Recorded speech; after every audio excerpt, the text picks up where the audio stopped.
2022 Osun governorship election. I will be hanging out with Babajide Kolade Otitoju and Olabisi Deji Folutile. Journalist Hangout starts now.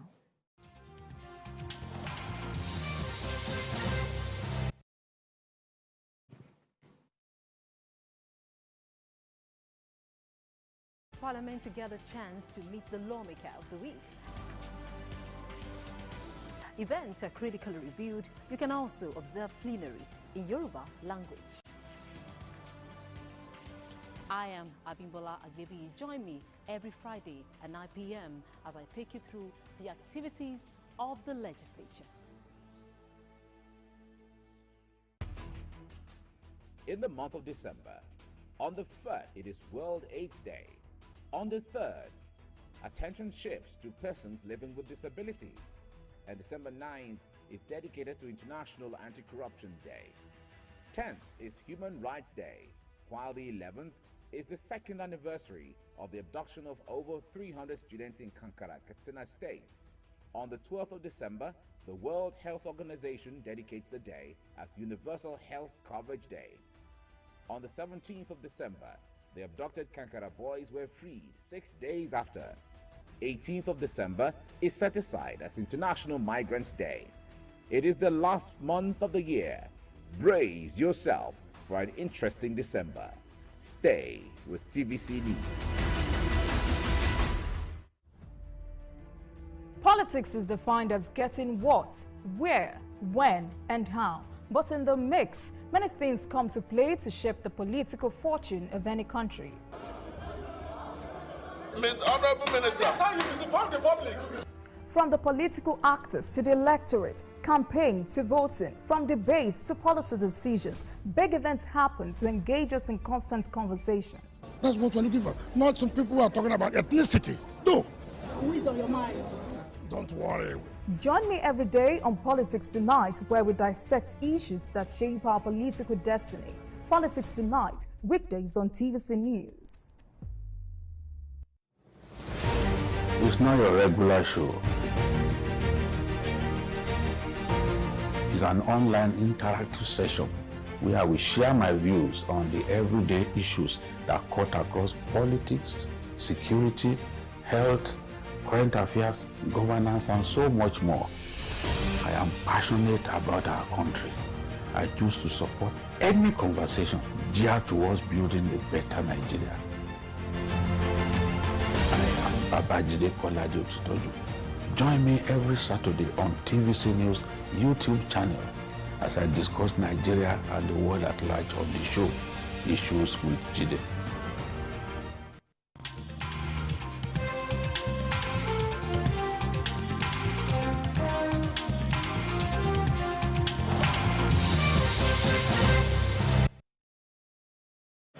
Now let's begin with the war against banditry in the northwest, where residents of Dansadao Emirate of Maru local government area of Zamfara state are being held by bandits as human shields after they were harassed out of their camps by military fighter jets.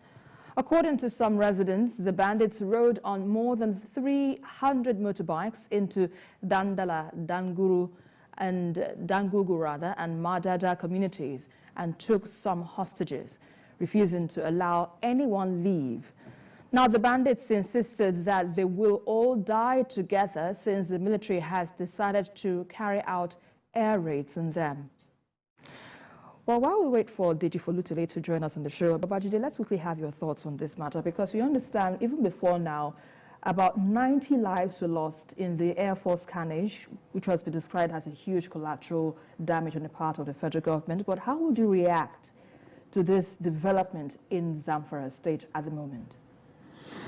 Yeah, it's a very despicable act on the part of the bandits. They are facing the heat at this time, and what has even worsened their case is the ambush on soldiers, leading to the death of 10 soldiers. So they should expect that there would be repercussions for the actions that they have taken against the troops. So they know that they are going through hell at this time, but they don't want to die alone. They are taking civilians with them. This is wrong. It is against the Geneva Convention to use civilians as human shield in warfare. But we are dealing with people who do not subscribe to any set of rules that governs warfare. They are prepared to do whatever they think is right, you know. They also think that it is our people who are giving information to the armed forces. So they want to make the people suffer for providing that information. Remember that what led to the last carnage was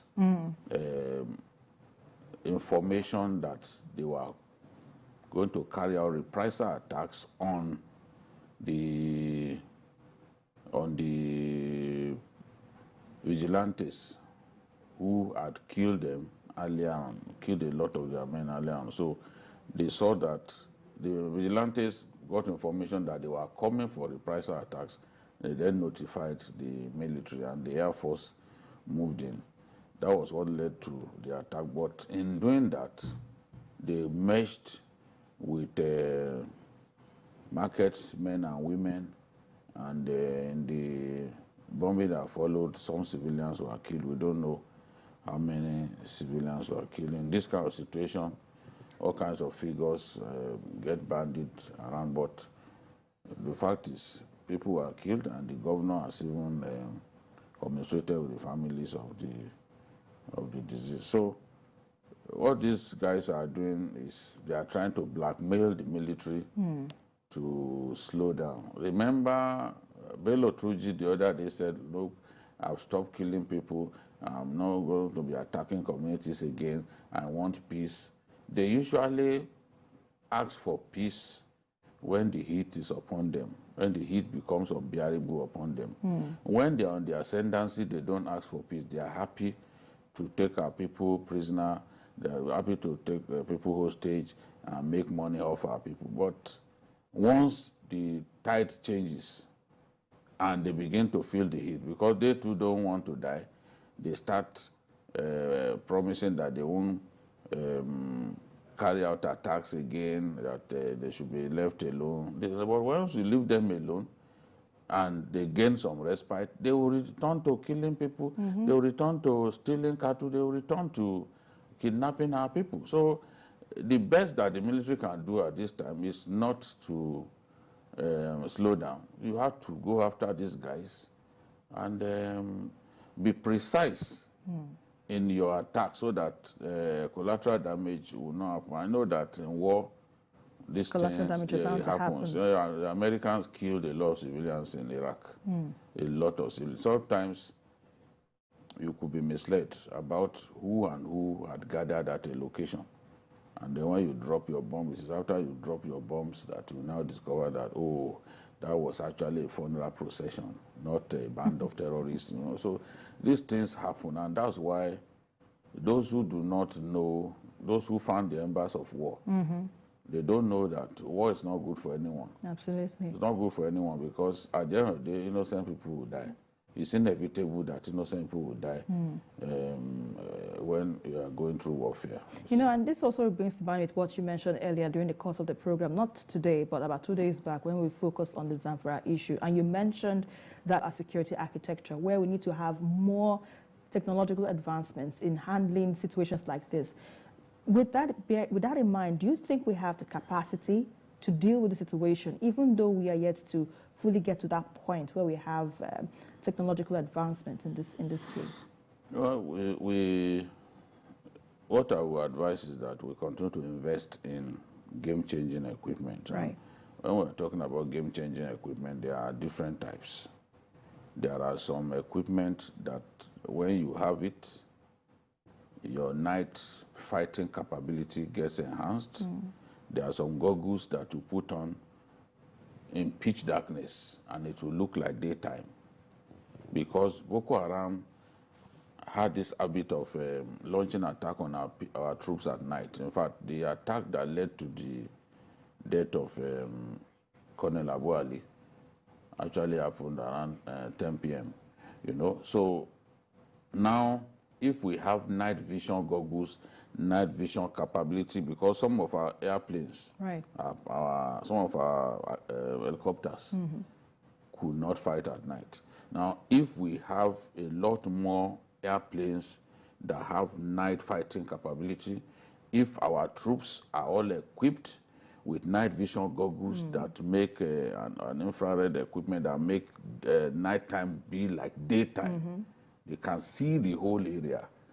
Of course, that would be like a game changer. And I've talked in the past about even drones. Drones are very useful these days. They don't make noise like the aircraft and helicopters. They don't make noise. They slowly, lock onto the target and they drop their weapons.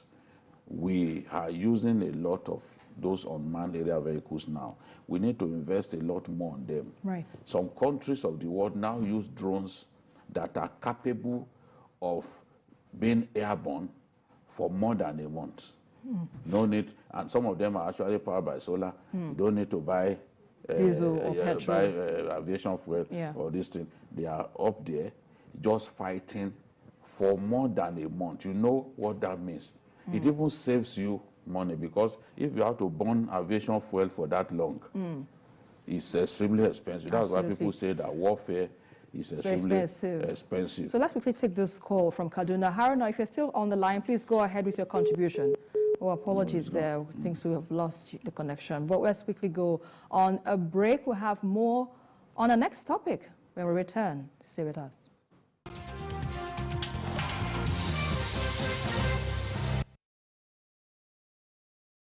Mr. President, again, just signed the establishment of the National Agricultural Development Fund. This is like the equivalent of TED Fund for tertiary education. We have steady income now. 5% of the wheat and rice levy and 0.5% of the natural resources fund. So at least now, apart from the budgetary allocation every year, this is another source of financing. Of course, we do still work with international organizations that provide grants and sometimes counterpart funding and all of that. This message is brought to you from the Federal Ministry of Information and Culture. My brother, my sister, do you know that winning an election is not only about getting the majority vote? For that your candidate to be declared winner of the election, he or she must secure 25% of the vote in 2/3 of all states plus the FCT to be president, and 25% of the vote in 2/3 of all local governments of a state to be governor. This is constitutional, and every presidential candidate has had to pass this threshold.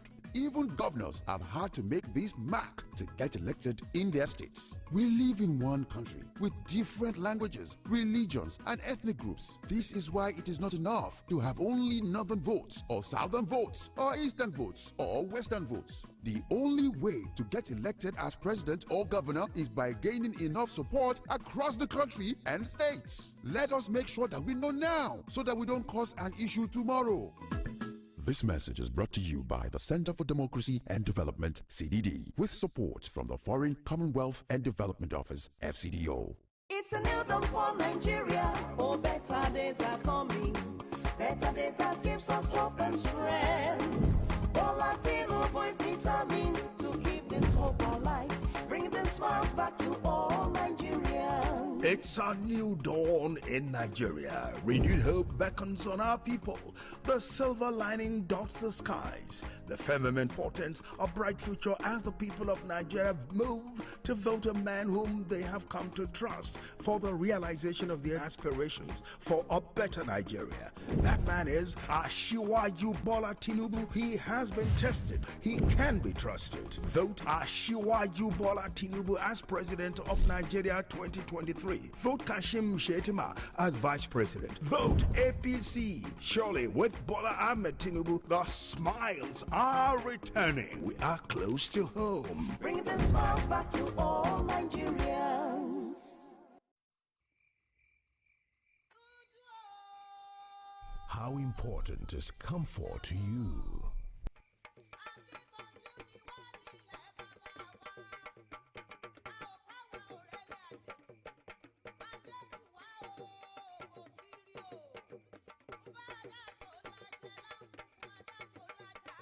Is it as important as the day you discovered that self-love is the start of good life?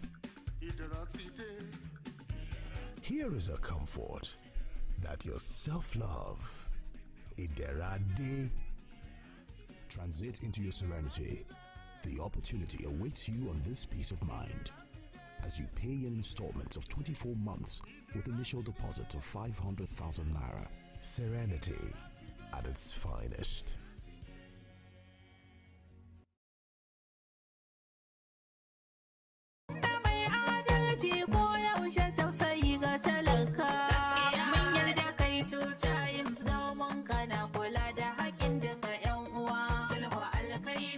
The chairman, Zamfara State APC Gubernatorial Campaign Council for the re-election of His Excellency Governor Bello Muhammad MON, Matawallan Maradin Shatiman Dollar Usmaniya, His Excellency Honorable Abdulaziz Yara Abubakar Shatiman Zamfara, and former Governor Zamfara State cordially invite all APC members, stakeholders, and supporters in Zamfara State to the flag off of Zamfara State Gubernatorial Campaign, scheduled as follows. Date: Tuesday, 27 December 2022. Venue: Kauran Namoda Township Stadium along Shinkafi Road, Kauran Namoda, Zamfara State. Time: 10 a.m. prompt. Announcer: Honorable Ibrahim Megandi, Malikin Gidan Goga, Director, Publicity Directorate for the Campaign Council.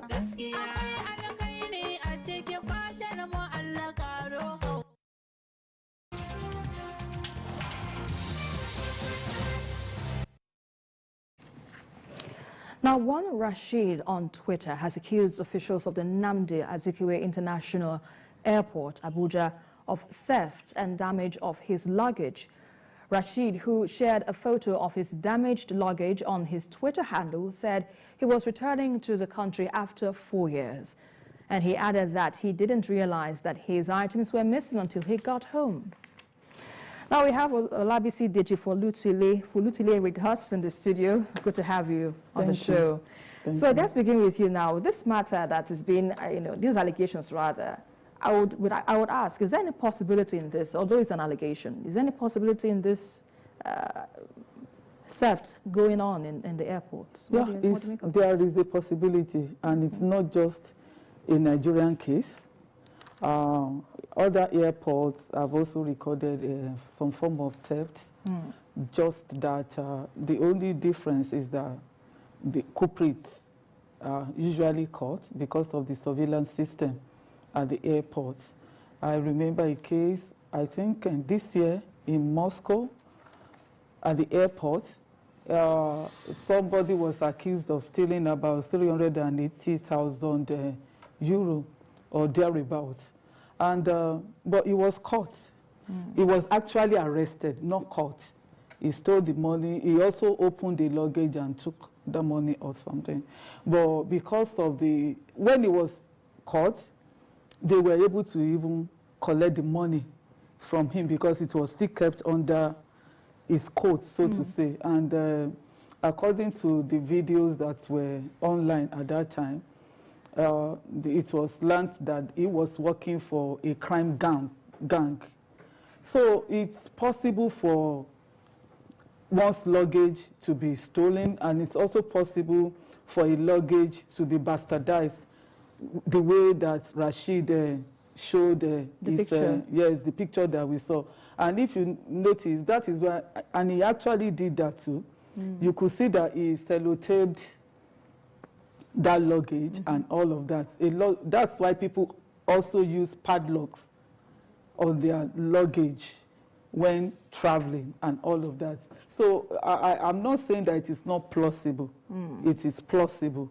And if it happened, it won't be the first time also that it's going to happen. So, but I think the missing link here is the kind of surveillance system that we are putting in place, because ordinarily such should be able, you should be able to go back and check from the CCTV and actually find out what is at play, because that is how it is done all over the world. Places as well. So I think that is the problem with this particular case. If the airport authorities are not able to trace how this is done, then that means that we still have a bit of challenge. Security checks, right, in the airports. But Babajide, if this is the case, what can be done to check against any reoccurrence whatsoever in the airports? Because, you know, hearing the story, one will get to be very circumspect now when traveling. So you ensure that everything is tied, it's locked, without any possibility of your luggage is being stolen or anything taken off of your luggage at the airport. That's why many people drape their bags with plastic to ensure that it's impossible for you to steal anything, to tamper with their bags. Airport officials always advise against even traveling with currency in your bag. You know, they would tell you to not put money in your bag, no matter the situation. You are permitted to have a carry-on bag that you can take into the aircraft cabin. So you have money, you can put your money in that right beside you bag instead of checking in luggage that you have money in it. Because these days, when you could be waiting in the airport for 7 hours for the plane that will take you to your destination to arrive, in that time, they can tamper with your bag, take stuff out of it. The fact that people use padlocks to lock their bags is no guarantee that they can't take stuff out of it. Some people have perfected the art of using knives or any sharp object to tear it open. They won't even tear. They will just use it to carefully draw the zipper apart. Wow. You know, so that they can have access to it and they can still close it back. Yes, it's possible. Somebody was arrested and he demonstrated how it's done. You know, so where I expect that every room in the baggage area would have CCTV. Well, CCTV itself can be sabotaged. I've seen people, even within a home, just trying to ensure that, their daddy does not get to know who stole a particular thing. They will it's just their cap, this face cap. They use it to cover the camera of the CCTV, and they will take whatever they want to take. People circumvent procedures just to be able to steal. I feel for this person, but this thing has been happening for some time, because some research that I did showed that in April 2017, a staff at the Murtala Mohammed Airport, Lagos, was seen breaking into people's luggage to steal their belongings. In July 2019, an employee of FAN stole $600 belonging to a female pilgrim at the Yola International Airport.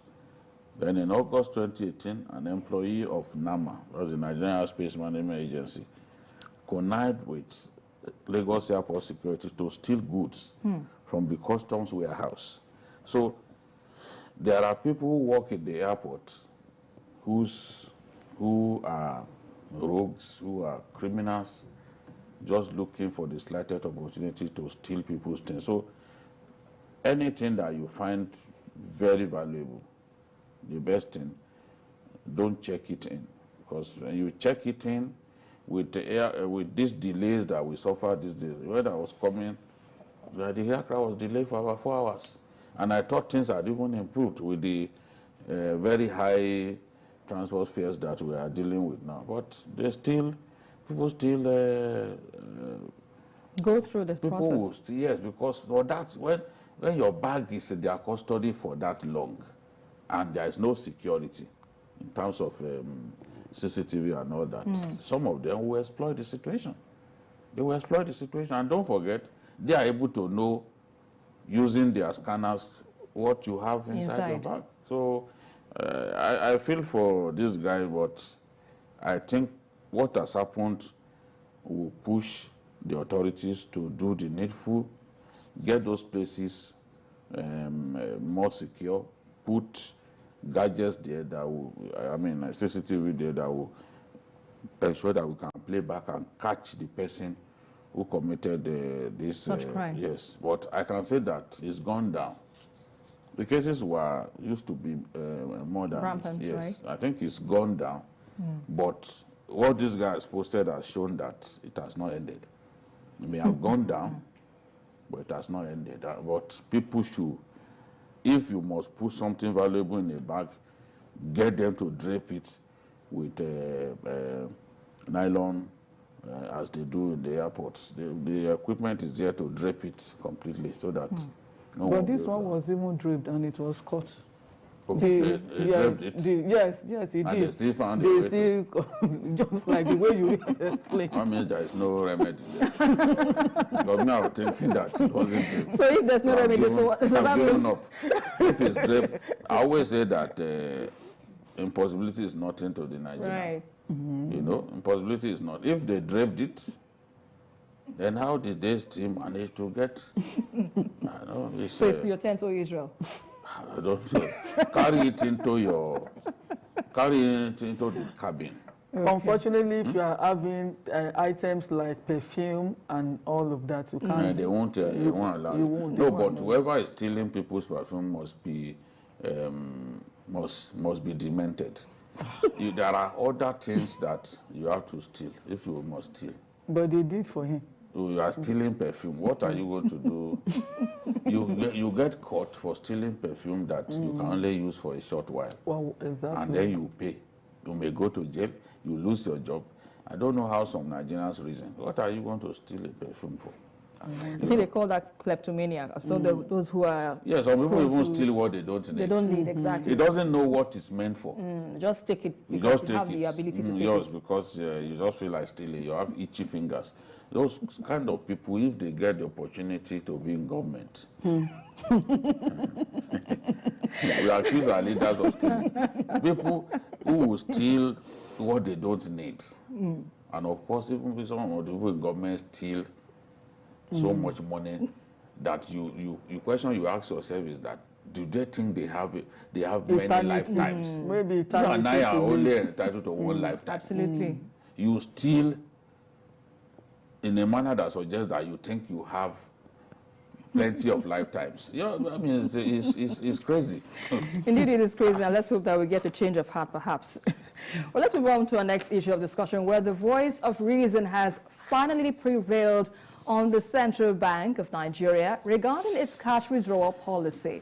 Now, the Apex Bank has bowed to pressure by reversing its earlier daily cash withdrawal limit for individuals to 20,000 naira and 100,000 naira for corporate organizations. The CBN has increased weekly withdrawals for individuals to 100,000 naira rather, and corporate organizations to 5 million naira. In a statement, the bank admitted that the cash transactions are very important to the Nigerian economy, as it is important, most widely used style of transaction in the country. Meanwhile, this was in line with what Babajide and other guests canvassed when the issue came up for discussion on the program.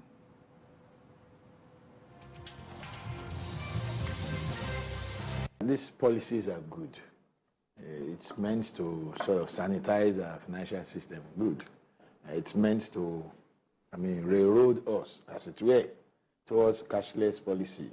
Either we are ready or not. That's my fear.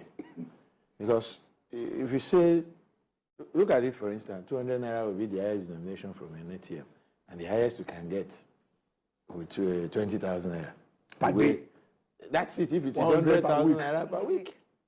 So if you know the volume of cash the informal sector needs to operate, you understand that this would create a lot of problems. Forget the formal sector. We always find a way around it. If the transfer is not working, you can call your account officer and all that. But What happens to those artisans who they have a contract on their hand, a building contract, for example? He needs to pay laborers. I've been against this from the day the CBN governor, the CBN made the announcement. I am not a banker, but I don't have to be a banker to know the pain that this will inflict on our people. Some people imagine that because they are in power and in government, that they are all-knowing, and that whatever policy they come up with, whether it makes sense or not, we just have to accept it. But we've seen them come up with policy after policy that have failed to achieve anything meaningful. And the CBN governor, this current CBN governor, is an example of such government officials. How many of the policies that he has come up with can stand the real test of critical scrutiny? How many? Not even the anchor borrowers program that they make so much noise about. Now, talking about this policy, the CBN wants us to believe that, oh, it believes in financial inclusion. The whole goal of the cashless policy was to deepen financial inclusion. That was what they told us back then. But what have we seen? You want money agents, popularly known as POS operators in our country. You want them to be able to withdraw only 20,000 from people's accounts in a day. We are not saying, look, this policy is bad, because some people will misunderstand me now to say the policy is bad. No, one is not saying that. We are looking at the timing. It's not something that you can simply dump on us and say, look, we have to start. Even here in Lagos, sometimes you want to use your card, as they say, there's no network. You have to take care of the infrastructure needs. That's power, telecommunication. You've not addressed that sufficiently, and you think this thing will just work. That means you are living in a different country. Okay. Are you telling me that is the amount we bought rice last year, December, that we are buying rice today? How do you want him to transfer business of 700,000 when the cap is, what's the amount again? 500,000 for business accounts, 100,000 for individual accounts. How are you accounts. going to do it? What we are saying is this thing has to be done gradually. You don't just wake up one day and say, I know. So those who sit in the urban centers and are thinking how this thing can work, they don't give a hoot about those in the very distant rural areas in our country.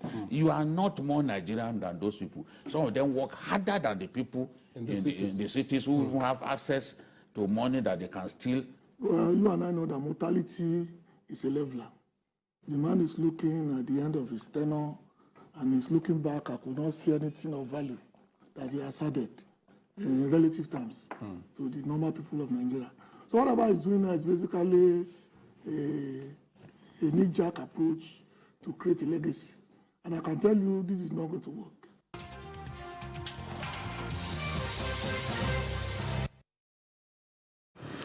Now, discordant tunes are emanating from the... All right, let's quickly go on to our discussion on this very issue where we have Babajide, giving his own perspective rather on this same issue we've talked about earlier on in the week. When you mentioned this matter initially, when we discussed this, you were like, this is too soon. We should need to take this gradually from what you've readily seen on the playback. But now we've had this happening. Some would say he was really, will I say, arm twisted. Because already we had situations where allegations of him financing terrorism, we had situations where Nigerians really, really kicked against this, and the lawmakers as well. But when you saw this news, when the news broke out that the policy has been reviewed, how did it, what first came to mind? Were you surprised, or what did you make out of it? No, I wasn't surprised. I knew we would be forced to change it. There was a time that Sanusi, the former CBN governor, just woke up one day and said he was going to come up with the 5,000 naira note. Of course, he was resisted. The fact that the CBN has autonomy does not mean that a CBN governor can just wake up and come up with a policy that will turn many Nigerians to paupers. Look at many people trying to survive on this work as money agents, these POS people. By the time you say that they can only take 20,000 so a lot of them will die. Let's look at the mass. Let's look at the mechanism, the way this thing will work. A lot of them will be out of business. And many businesses are dying in our country. The bulk of the economy, our GDP, it is what is done in the rural areas. Agriculture is the main when you're talking about not just GDP, agriculture gives us so much. And a lot of that is done in the rural areas. These are places where you need to build a house, you don't have to move cash around. In any case, there are no banks in a lot of those places. Banks are now limited to urban centers because robbers continue to attack them. The other day, they went to Isanlu in Kogi State. They killed 9 policemen just because they wanted to attack a bank. So they knew that, okay, this police station attached to this town, let's go and render it prostrate so that they can't offer any kind of protection to the bank workers. And they went there, carted money away. So how it then means that if you don't have a bank account in Nigeria today, you can hardly do any form of business. That's what it means. Now, what did survey that they did when they made this thing, when they trialed this cashless economy policy, what was the report that they came up with? We don't know the report that they came up with. The report will have shown them that, look, you can't do this thing in a wholesale fashion. You have to incrementally do it. That's the point that I'm making. I can't sit here and say cashless policy is a wrong thing, although I know some Nigerians who deliberately misunderstand people. That's what they will say I'm saying. But we are saying that when you look at our people, and that's what a lot of those federal lawmakers too are saying, that there are no banks in those communities. In my own community, for example, for almost 30 years now, we've not had a bank. Why? Because the rural areas are targeted by robbers. Banks deliberately even stopped operating in places where they do not feel safe. This is the thing. So everyone now, you think everyone can suddenly begin to put money in the banks. No, that won't happen. It has to be a gradual process. 85% of cash outside the banking sector is worrisome. It's bad. I don't like it. But it's not something that you can just wake up one day and think you can do it in a gradual fashion. No, it cannot work. And that's why I said, if those lawmakers allow him to do it, that means they don't know what they are doing.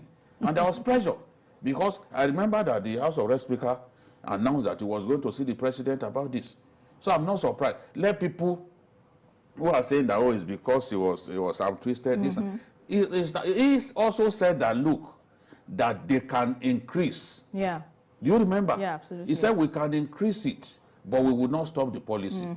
So that's what he has done. Nobody needs to twist him. They just need to sit him down and say, gentleman, it appears you are not living in Nigeria. This cannot work. This is the reason it cannot work. You go to Borno State. In how many communities do you have banks? It's in the state capital. You need to go to a bank in Borno. Places that matter. In Borno, in Maiduguri, you need to go into a banking hall in Maiduguri. Total bedlam. Everywhere jam-packed. Because in the rural areas, those farmers don't have any bank where they can put their money. They all have to come to that place. Okay, is this same CBN governor now is going to change the look and feel of our currency? And what have they done? They can't supply the banks with enough. You go to a bank, they tell you, oh, we can only give you 1,000. But the ATMs are not dispensing new notes. So does that not tell you that even the January 31 deadline that they've given may not be met? This was the same way they started NIN. We told them at that time that this NIN, this deadline would not work. You know how many times they had to postpone? At that time when we were saying that, they say, oh, any policy that comes, these people will just criticize. But we are saying the truth, and we are justified. Today we have more than 93 million people enrolled on the NIN, but it has had to take time. You can't just impose a deadline on people that, oh, you must do it within 2 weeks. Oh my God, what you want? You want it to take effect within so short a time? How are you going to make it happen? The process. I was in the airport in Ilorin. I wanted to buy Pringles for my children. The woman told me no, there has been no network today. You have to use cash. And in the end, I couldn't buy as much as I would have loved to buy because I didn't have enough cash. These problems are there. Sometimes you do a transaction, the recipient of the person supposed to be the recipient of the money is waiting. The money, the alert is not coming, and they will not allow you to take possession of the product. BC, let me have your thoughts on this, because, definitely this is something that one was expecting from what Babajide has been stating so far. But the policy from what the CBN was rightly stating was that it was to control the amount of money in circulation that is out of the banks. Now, with this review, although it might be a good one, does it defeat the purpose by which the CBN was trying to, handle in the first place? No, I don't think so. Because before now, you could actually transact business more than 100,000 or 500,000, which is currently the case for individuals. It's not. Let me first of all state that 85% of money in circulation, not in bank, is not the problem of Nigerians, because Nigerians are not the ones authorized to ensure what should be in circulation or what should not be in circulation. So that shouldn't be our problem. It's the responsibility of the CBN to control that aspect. And I also want to state that it is not also possible for the CBN not to have an idea of where money released in Nigeria is. That is why we have all these cashless policies that in different ways and forms. So that is about that. However, I still have an issue, even with the review. You cannot do, for example, a check transaction that is more than 100,000 naira for individuals, even now, even with this review. And, well, there are individuals that actually raise checks that could be more than that. And not necessarily because they are corporate entities. Right. And I think that is still low. Also, the fact that somebody has to pay 3% charge if it is very important for you to transact anything that is above the minimum 500,000 and the 5 million. I think this is also a bit ridiculous because from what the CBN says, such transactions must have been found to be very important. Right. So, for example, if there is a medical emergency where people are expected to probably deposit 1 million naira for treatment, and it's a case of life and death, and you now find out that this is important. It's not somebody trying to, anyway, let's even start, it's my money in any case. You don't see it as any justifiable reason why it should be there. Yeah, and you now ask that fellow to pay 3% commission for processing taking processing fee for taking the money that belongs to you. I mean, it looks somehow. And not even in Nigeria, where the number of charges that we get now increases on a daily. In fact, they are more than 10. That's why some people are even running away from the bank. Yes, you send money to somebody, you pay charges. They send to you, you pay charges. Whatever you do, in fact, you save money, you pay charges, and they are trying to encourage people to save money. So I think that 3%, 5% it should be reviewed as well. Should also be reviewed. All right, let's quickly go on a very quick break here. So on to Journalist Hangout. We'll have more discussions on this very issue when we return. Stay with us.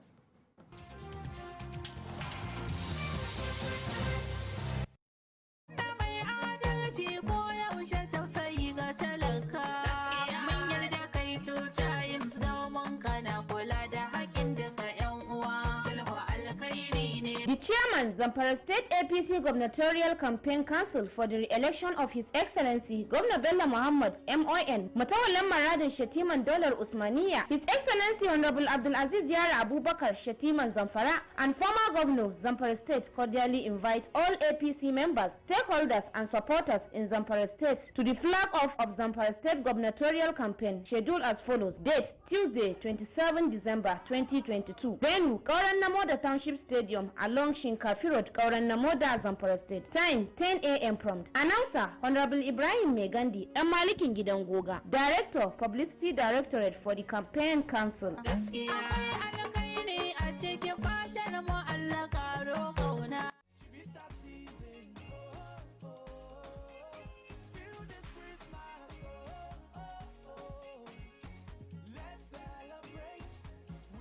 Everyone has a Chivita this season. What's your Chivita? This place will have a recreational park that is designed to make life comfortable. Wellness is key, and we're putting this place that will help people to, keep up on their health, where they could burn their fat.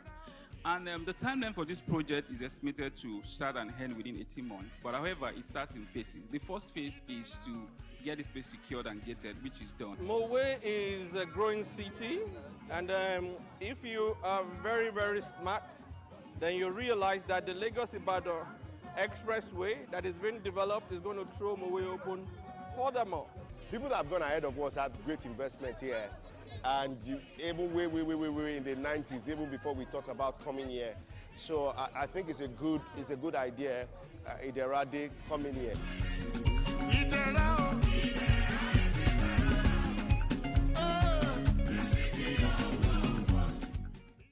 Life is self-expression in your own space, in your own way. And when you've got your whole life ahead of you, your style simply becomes your attitude. And at the right time, you step out to bring more of you right into your space. Welcome to the world of Vento Furniture.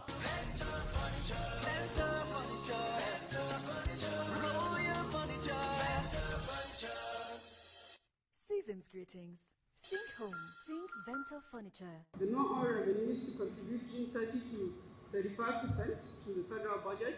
Now it is 73% financing of the federal budget. And that's very significant. That is to emphasize that the non-oil sector is growing and contributing significant, and that is what is really holding the economy now, that it is the oil sector that is lagging behind. But I must pause to say that we understand that the disruptions to oil pipelines and the theft of crude oil has greatly improved. The NNPC, I understand, has reported as of October, our crude oil production has moved up to 1.3 million barrels per day, from a low of 800,000 that we have witnessed earlier this year. So things are turning around also in that space. This message is brought to you from the Federal Ministry of Information and Culture.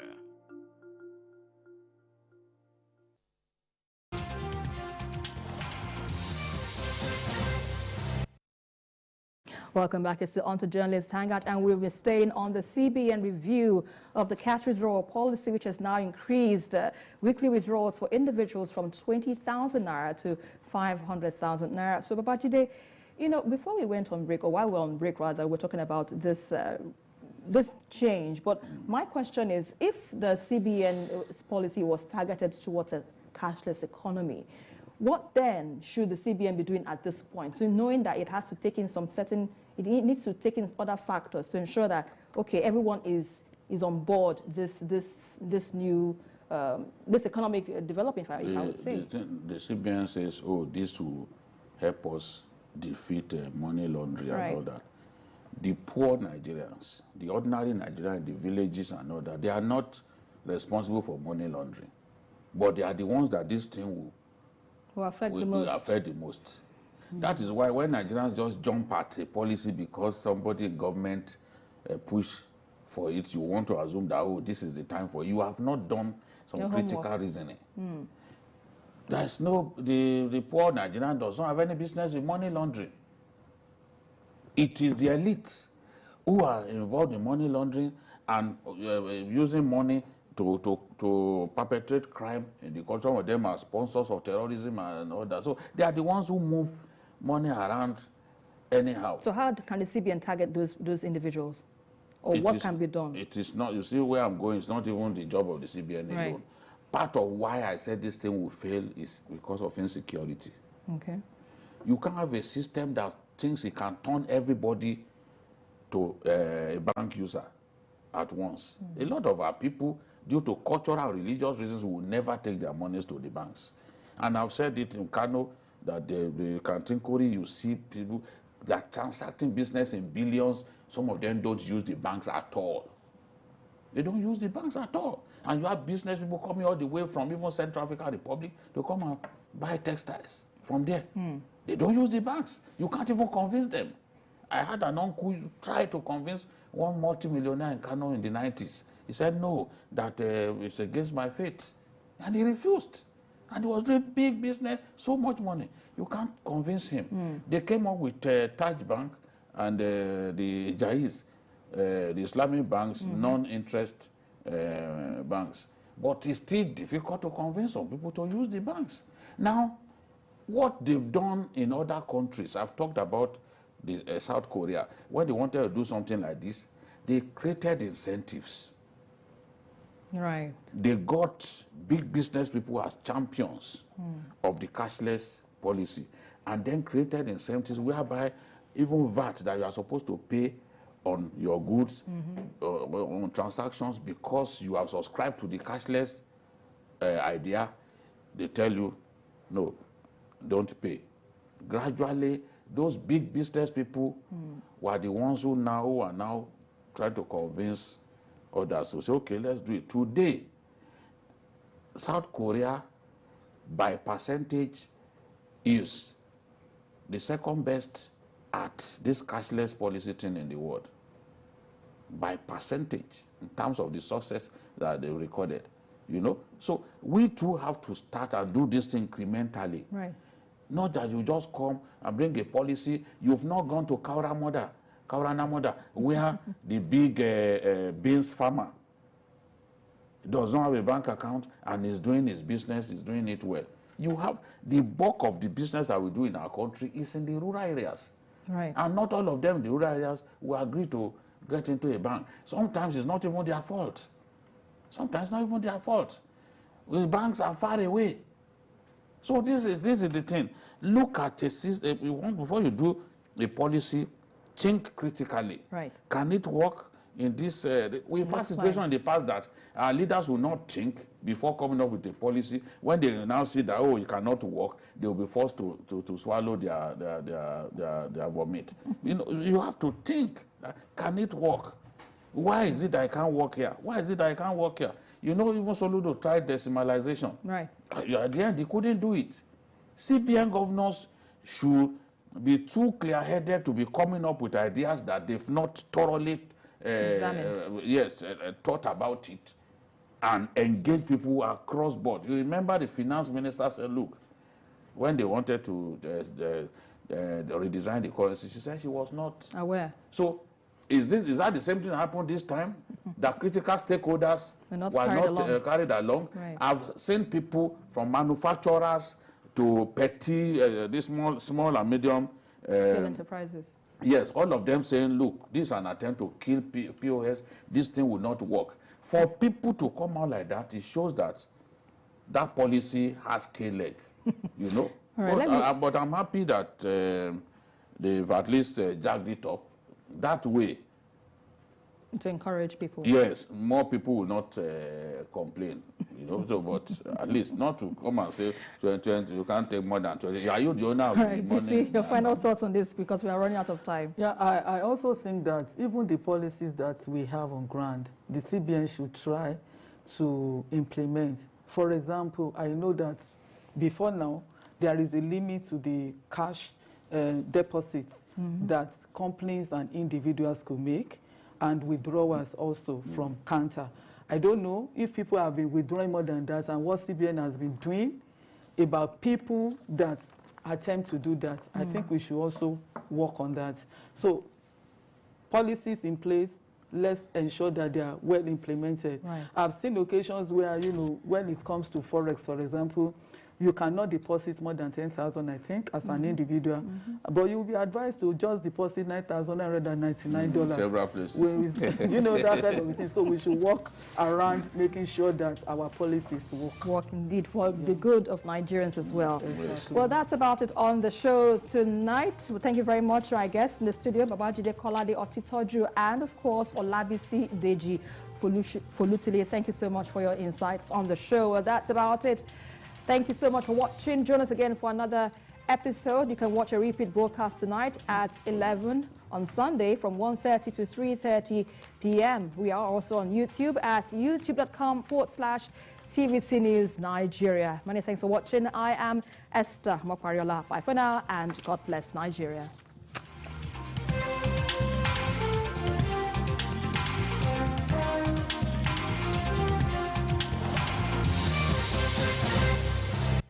The following is a paid presentation by ShopX TV.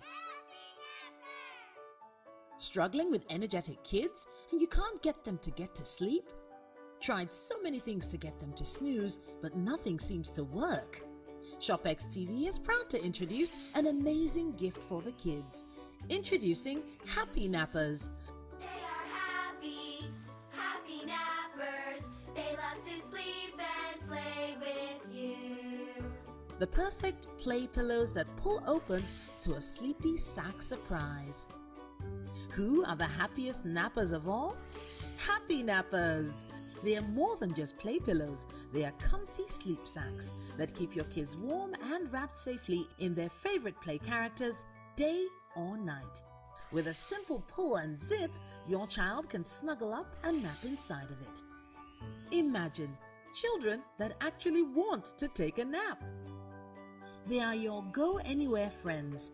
They play with you all day, and when it's time to sleep, you just pull on their feet. Sleepy time, playtime, anytime is happy napper time.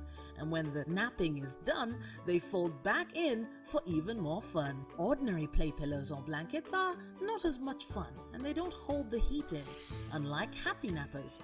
And the sleep sacks are completely enclosed to keep your child warm and cozy during nap time or even through the night. Toluwani absolutely loves her Happy Napper kitty cat. It's pink, girly, and fluffy. Everything that she loves. Well, I love it because it's a 2-in-1. She can play with it all day, and when she's tired, she can take a nap in it. Sultana loves his Happy Nappers Grey Shark. He loves playing with it and has real adventures with the shark. It's been really hard for him to sleep recently, but thanks to his Happy Napper Shark, he finds it so easy to sleep all through the night. And to be honest, it's simply easier for me too as well. Happy Nappers is now available in Nigeria exclusively from ShopX TV. You can choose from Pink Cat, Grey Shark, White Unicorn, and even a Pink Unicorn. Don't forget, Happy Nappers comes with the ShopX TV's 30-day money-back guarantee. Happy Nappers are a great gift for